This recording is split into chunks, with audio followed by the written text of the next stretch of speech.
Are you at your point where you think you've hit your bottom, or maybe that there's just no way you're ever going to feel like things can change? I was like that. I really was. And I want you to know, my name is Bromo, by the way. I want you to know that there is a way out. Please join us for my podcasts. Here we go. All right. Look at that. It's the last day of January already. And yesterday I wrapped up my long share. My name is Bromo. I'm an alcoholic. My sobriety date is 2/17/09. You're listening to There Is a Way Out. Again, I am not a professional at this. I don't have any credentials or anything like that. Really, my strengths are experience and hope. And I shared my story for 13 episodes. And now my favorite time has come. My favorite time has come is now when I bring you on. I bring guests on. Yeah. Nicole, you just heard her in the background. I bring guests on now where I let them share their story and their strength.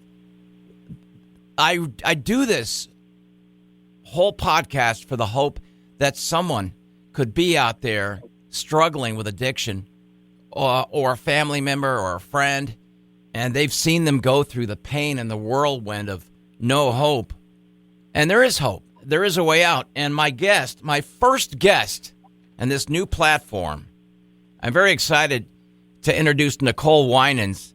And let me set this thing up real quick, Nicole, if I could, how we met, okay? Sure. And there she is. Say hi, Nicole. Hello. Look at that. She has a better voice than I do. And don't they all? Don't they all? Y'all. Yeah, don't they all? Here's the thing, Nicole. A lot of us in the business don't like our own voice. And we cringe sometimes. So during the summertime, there was a concert at Prairie Nights Casino Resort, one of my favorite places. And from here in Mandan, it's about a 50-minute drive. You go through the beautiful countryside. You go through some twisting roads. You go through a Indian reservation. Isn't that right, Nicole? Yes. And on that reservation, there's a feeling of peace, calm, and you go up the hill, turn left, and there's Prairie Nights. It's a beautiful place. And there I am setting up to do a remote. We're broadcasting live out there. I think George Thorogood was playing that night. Yes. And, yeah, during the span of me setting up, I looked over and I saw, and I'm going to explain this in a very polite way, and I know you'll back me up on this, but I looked over, I saw a very, let's just call him a very eager gentleman that had a little bit too much to drink, and he was being escorted out politely, with respect and grace, and one of the people that were walking him out, talking to him, and this gentleman was feeling his oats, and he was polite as well, but he had way too much to drink, was Nicole. And she had a little suit on, and she talked to this guy, and they gingerly brought him outside. They want to bring him away from the public, And he's been there before, and you had told me later that this man has visited your place many times. And when I saw the way you handled him with such dignity, I went over, and we started talking. And the second I heard from you, because if you know me of anybody, I blab too much, and I tell everybody my life story within 3 minutes. And I showed Nicole my tattoo, and she goes, "Oh, I'm coming up on how many years sober?" It's like 16. How many? No, 20s. What is your what is your sobriety date? January, right? January 14th, 1998. Right away, I met my hero, and I told her that. I said, look, I don't care even if George Thorogood walks by us at this point. I want a picture taken. Remember that, Nicole? Yes, I do. And we took a picture, and I smiled, and I was standing next to another person, a successful life, going through the ups and downs. I didn't even know her story yet.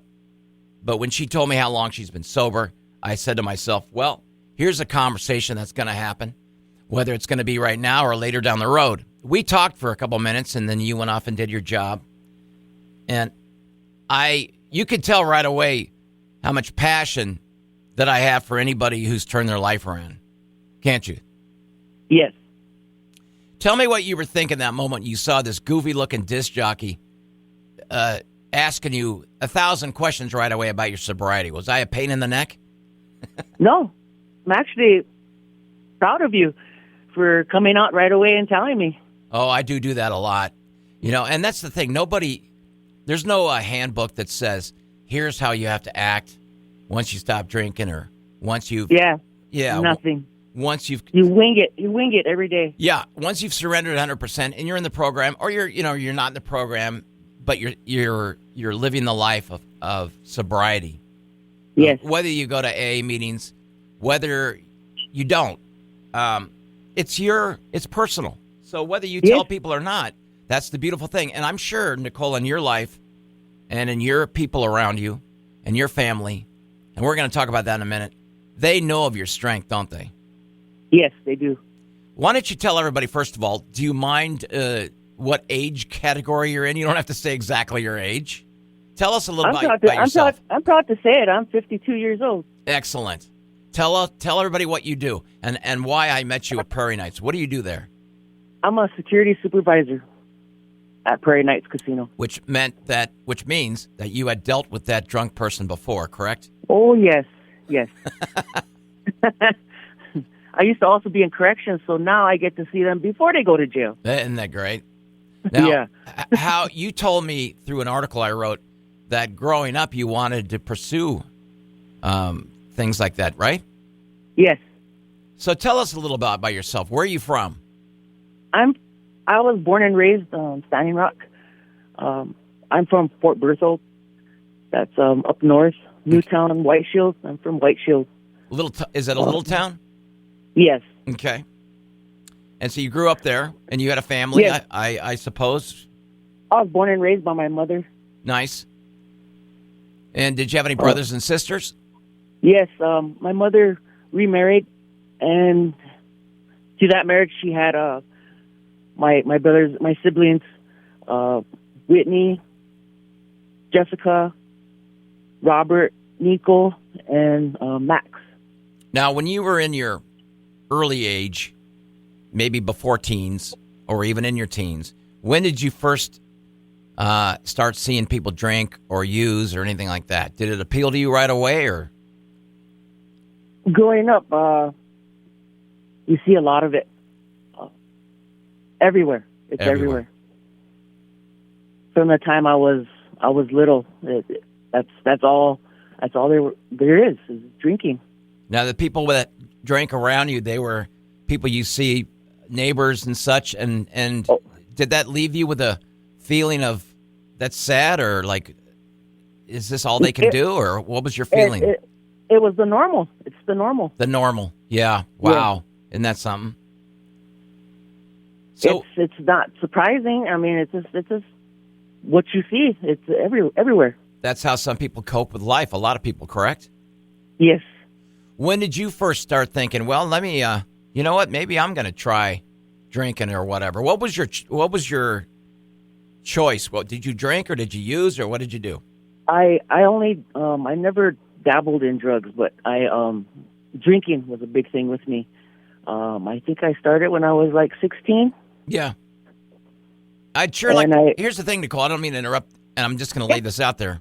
I sure wish I was your age, because then you and I could say, oh yeah, I can relate to you. I'm a little older than you, but what you just said was, and I'm sure you can probably nod your head and say, yeah.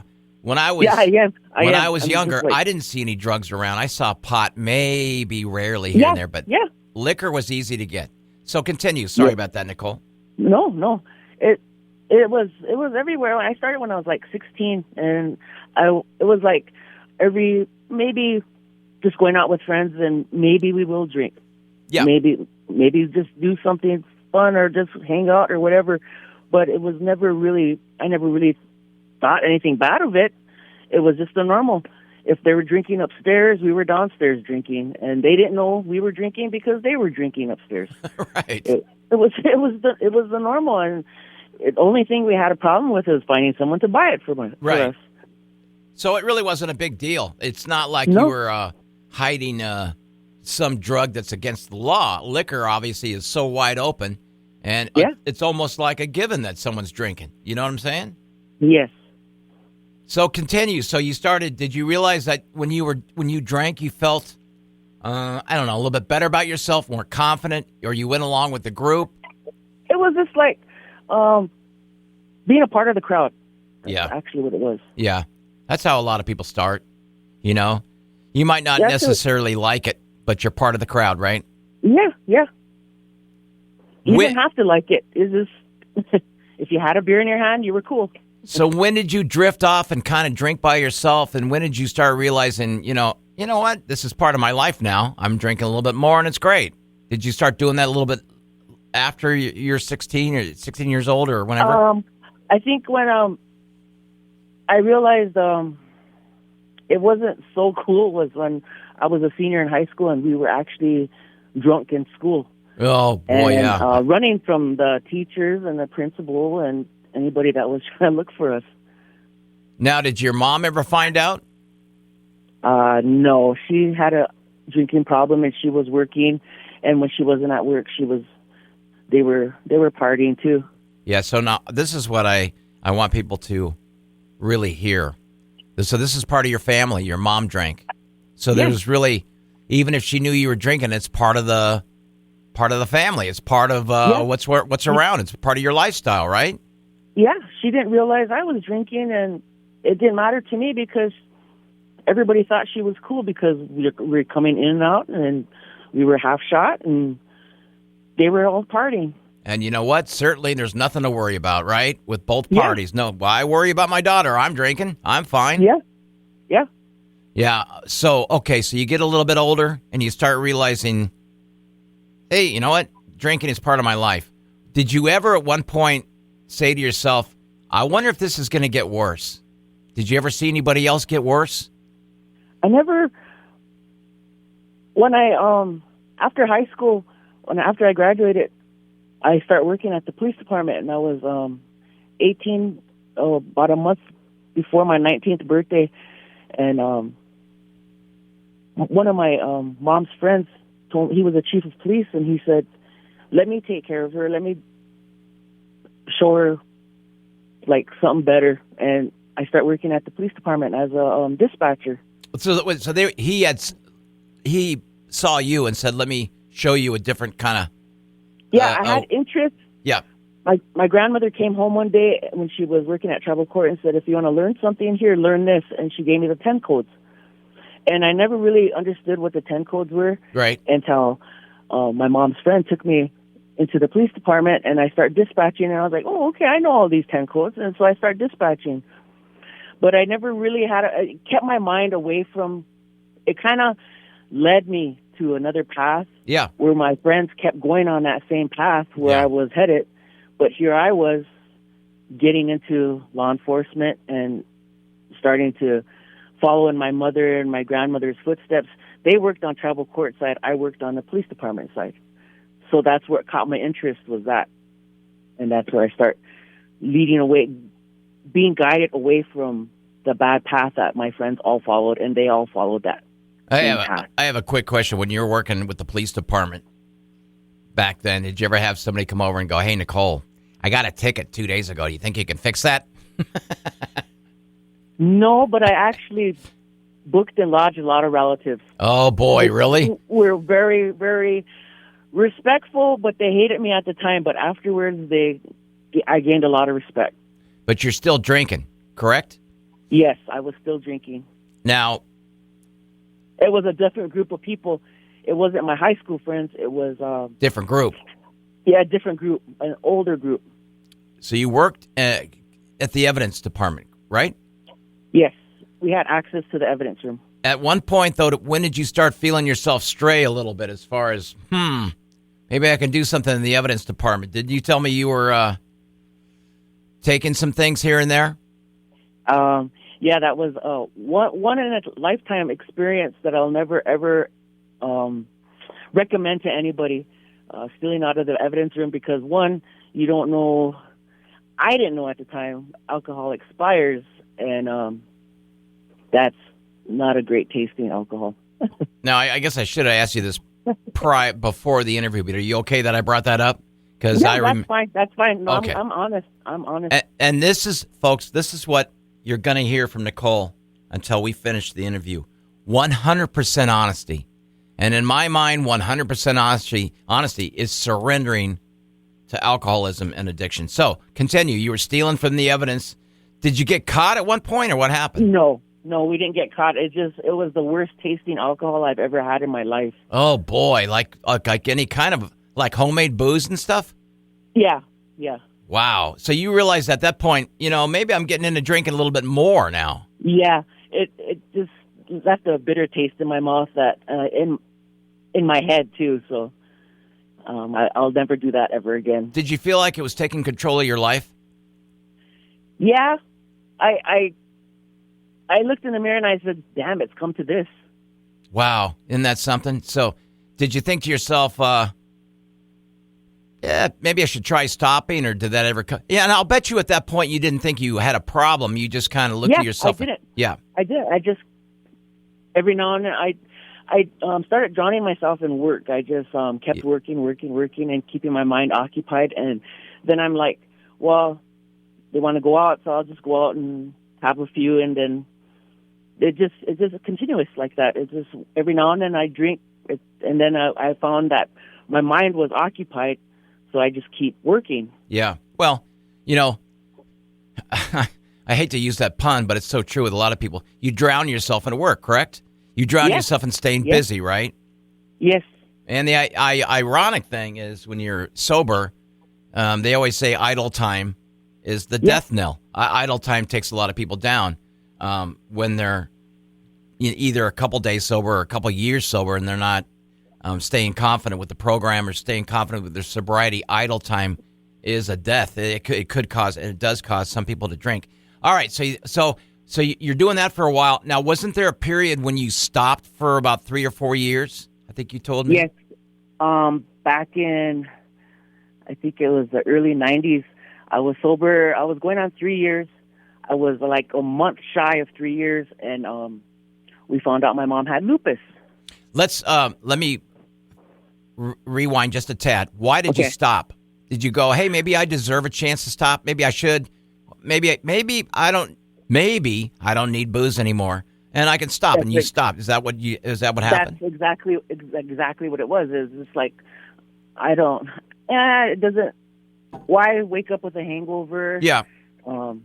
It just didn't feel fun anymore. It wasn't fun anymore. See, I find that fascinating because never in my span of my career of drinking was there ever a phase where I said to myself, I'm going to stop for a year or two, because it wasn't possible. So for you to stop for a little bit was pretty incredible, to stay sober. Now, I know some people, the couch quarterbacks might say, oh, then she's really not an alcoholic. No, nobody should label that yes or no. She just decided at that point that, you know what, maybe I don't need it. And but that was still in the back of your mind, wasn't it? Because you relapsed, correct? Because you found your mom was sick, right?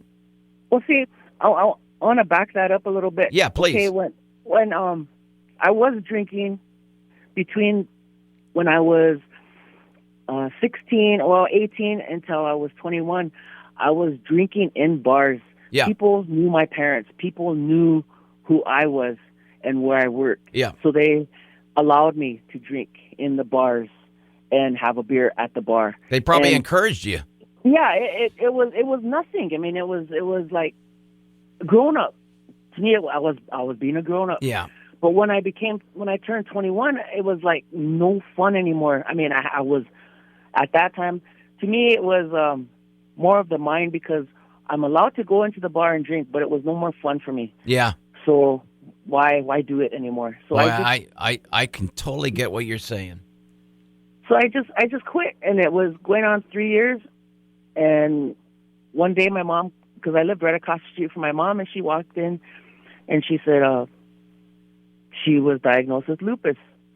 And my sister and my aunt, my mom's younger sister, were taking it very hard, because lupus is back then it was like a real bad thing. Yeah. And it's like to them it was like a death sentence. And and they were taking it to heart. They were drinking and they were boozing, and so I had to be the rock for them. But once they got over it and they were okay with it, and then I lost it, and then I fell off again. Now, take me back to your thoughts in your head, and I know that you can remember this. What was your feeling when you took that first drink back? Did you say to yourself, well, here I am back, I'm back? Were you in such a state of despair that, you're like, I don't like to cuss on my podcast. I don't think it's cool at all, but I'm sure you said, F it, or whatever. Yeah, I did. I said, I told myself that I was going to lose my mom, and that's it. Yeah, I mean, I think at that point, your mind, your mentality is going, let's try and take me back to that state I was in when I was drinking. Whatever. We all remember when we relapse, and we will never forget it, which is a great thing. I think our mind always keeps us on our toes on that. So when you went, how long did you drink for a while? Okay, let's talk about this. How old is your mom? She is 72. Okay. Now, she was drinking as well throughout that whole time, correct? Yes. Now, when you approached your sobriety date of January 14th, 1998, I believe you told me, and that's correct, isn't it? 1998? Yes. I believe you told me you were coming to the point where you said, I'm done. I'm done with this whole thing. I don't want this anymore. Isn't that kind of what you said? Yeah. It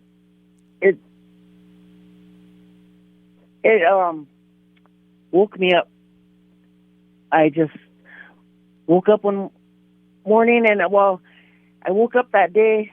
It was my grandmother's birthday, January 14th. Yeah. And me and my sister were decided, which was never good, to sit down and have a few with each other. We're distant. We have different fathers, so I guess that's a sibling thing. But we decided to drink together that day, and it was a bad idea. Yeah. At 3 p.m., I took my last drink, and I said, I can't do this anymore. And as the days went by, and the months went by, and the years went by, I think that you told me that at one point your mom, who's your best friend, and your father, I think you said, is that correct? Your best friend and your father figure? Yeah, she's my father figure, my mother figure, yep. Your best friend. What's her name? She's my hero. Cassie, Buffalo Boy, Dancing Bull. She became Facebook friends with me, which I love, and tell her thank you for that. Yep. Tell all your friends, by the way, they're so welcome to be part of There Is a Way Out. I hope you tell them. I have. I have. Good.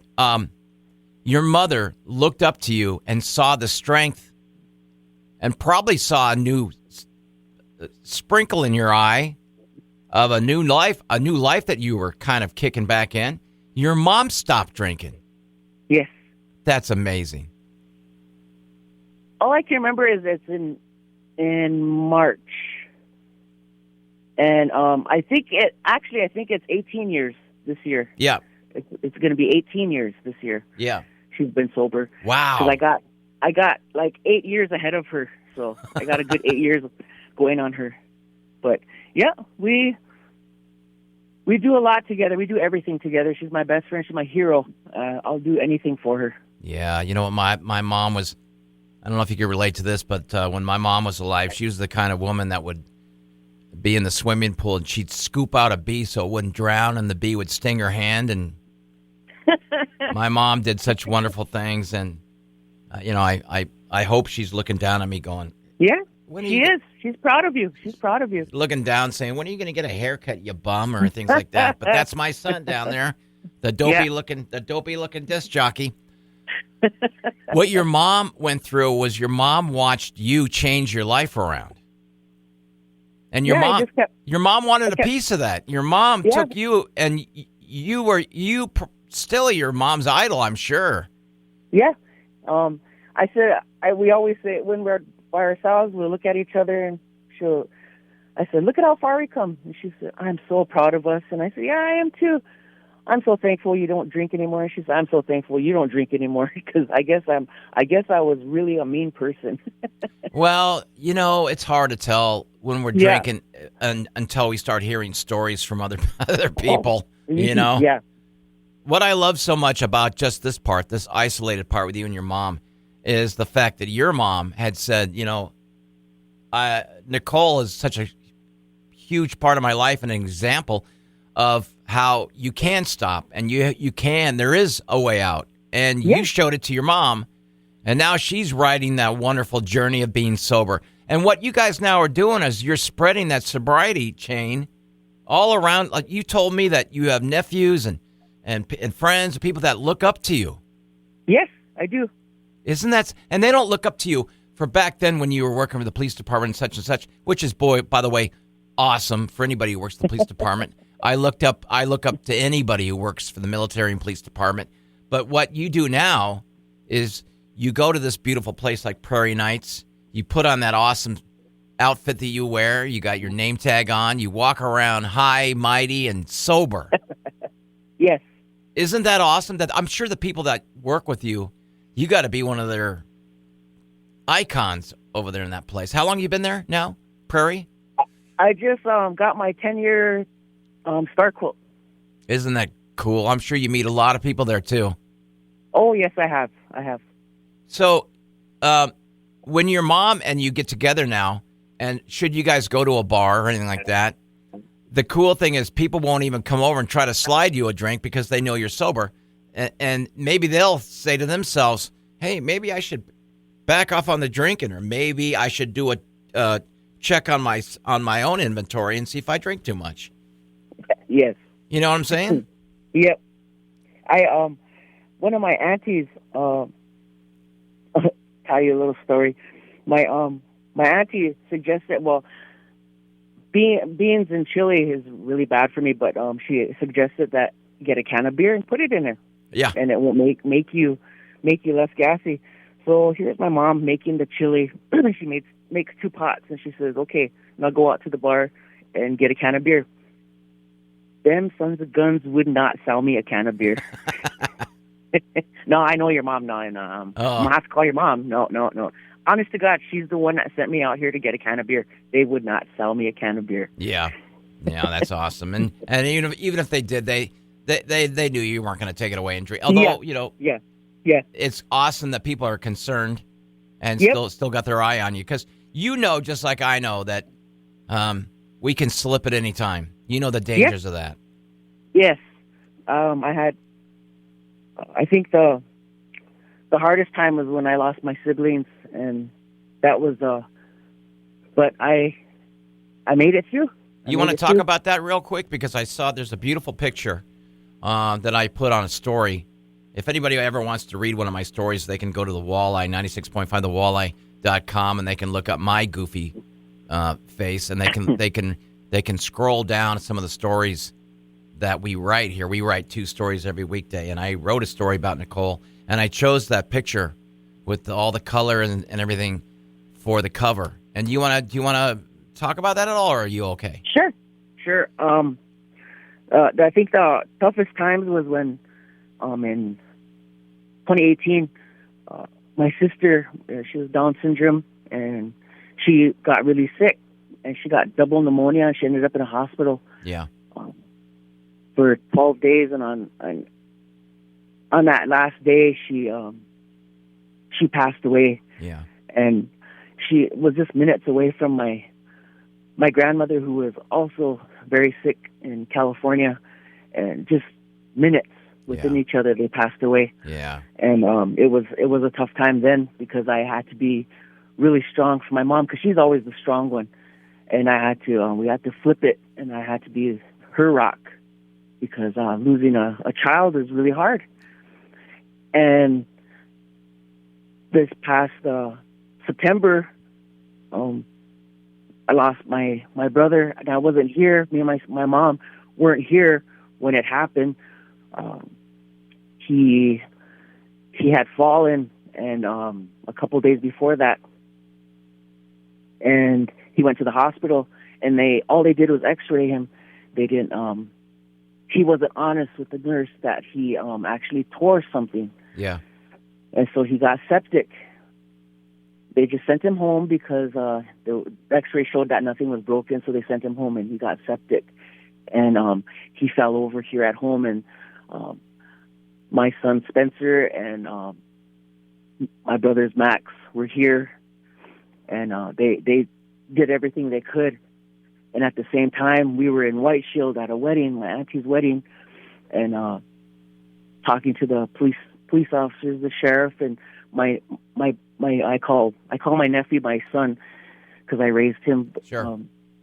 On the phone with them, and I think hearing the police officer crying, talking to me, Yeah. the EMTs, because I know all these people, and I work closely with them. Yeah. And hearing them cry and telling me that my godson, my namesake, is gone, really, really took me down hard. And to this day, I haven't cried over it. I haven't cried about it, but I've been to counseling, and the counselor said that it'll come when it comes. It's tough, but losing Nicholas was really the toughest thing I went through. You know, it's okay to cry. You know, I cry. I cry all the time when I wake up and I look in the mirror and I go, "Good grief, I got to go out." Look. I think the times I do cry is when I'm by myself. Yeah. When I'm driving on a trip, I'm taking a solo trip to Bismarck or wherever, then I cry, and I talk to them. But I'm thankful. I thank them a lot for watching over us because it's made me stronger. Yeah. And having to go through that and be the strong one of my family, I learned that I can get through it. Well, this is what I was going to ask you. What makes you think of the passings of your close ones? Why do you think you stayed sober? Is it because you knew you didn't want to go down that route anymore? Your life, that. Yeah, your life meant way more than that, right? Oh, I don't want to say I have too much to lose. I have too many people that look up to me, and I feel I don't want to ruin that, and I want to be that positive person for everybody. For my mom, especially. Yeah. My nephews, my nieces, that they lost parents. They lost their grandparents, the only people that took care of them. And I want them to see that, yeah, I grew up without a dad. My mom was my dad. Yeah. I just met my dad, but I could care less if he's ever in my life ever again. Yeah. Because I have everything right there. In the next room is my mother. And that's who I'm strong for, and that's who I get up every morning and I race in there and I kick her bed, or I put a mirror underneath her nose and tell her, get up and let's start this day and do this or do that and go that's somewhere. Awesome. Well, you're such a power, you're such a strength to so many people that you had mentioned. I have to ask you a couple questions more. And Sure.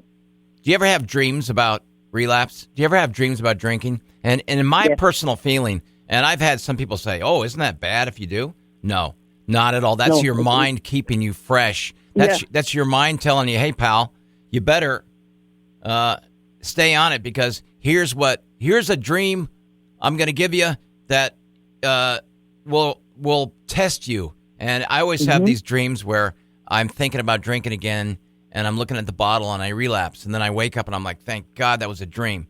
You ever have those? Yep. Oh, yes. Those are called nightmares. Those are called nightmares. You better believe it. All right. Do you have a higher power? Do you have a God? Do you have someone you believe in? I believe in God. I'm a strong Catholic. I stopped believing when my grandmother passed away in 90, but I've slowly got back into praying a lot. You do that. Strong. You've told me you do that when you're on your long drives. You talk to people. You talk to the ones you miss. Yep. You cry because that's a way of healing. The only reason I brought that up, Nicole, and I wasn't trying to be personal or anything, but you know, when you're getting sober, they tell us you need a higher power, and somebody will say, "Hey, either it's that doorknob over there, that's your higher power, or it's a God or whoever. That's your choice." And for me, it's God, and I know that He's the one that saved me and AA. But Yeah. I'm so glad that you told me all of that. I just have to tell you, Nicole, you're like one of my heroes. I know a lot of people in the world of sobriety now. And, I've had, when you first start out, you've probably heard this where people say to you, hey, you better not hang around those friends anymore. Yeah. You can't hang around those people anymore. I get that. And I have many people that I don't hang around anymore. For one thing, I'm in Bismarck and they're in San Diego. I do have some close friends that I know that still drink, and that's okay because I know my world. So you're one of my heroes because everything you've told me and watching your face and your strength at Prairie Nights. And we just recently ran into each other at a memorial of a good friend of ours that passed away. Yes. And that's when I was able to ask if you'd be on this podcast. It's always so special to see you, Nicole. And I want all your friends, of course. I hope your mom and all your friends hear this. And I hope they all nod and agree with me that you are a true walking hero. That's what you are. You have a story to tell, you know? We all have stories. We do. We all have stories. And this is part of the reasons why I couldn't wait to put you on as my first guest. You know that? Well, I thank you very much for asking, and I'm very proud to have done it. Well, you hang on the line real quick with me, okay? I'm just going to wrap this up. That is Nicole. Again, hey, Nicole, thank you again, okay? You bet. You give your mom a hug for me, okay? I sure will. And hang on real quick. Don't go. I'm going to wrap it up. And this is why I love putting people on. This is called There Is a Way Out, and you just heard Nicole share her story. I want all to know that if you're on the fence or if you think that you may drink too much or a family member or anybody like that, let them hear these podcasts. Again, I really believe there is a way out.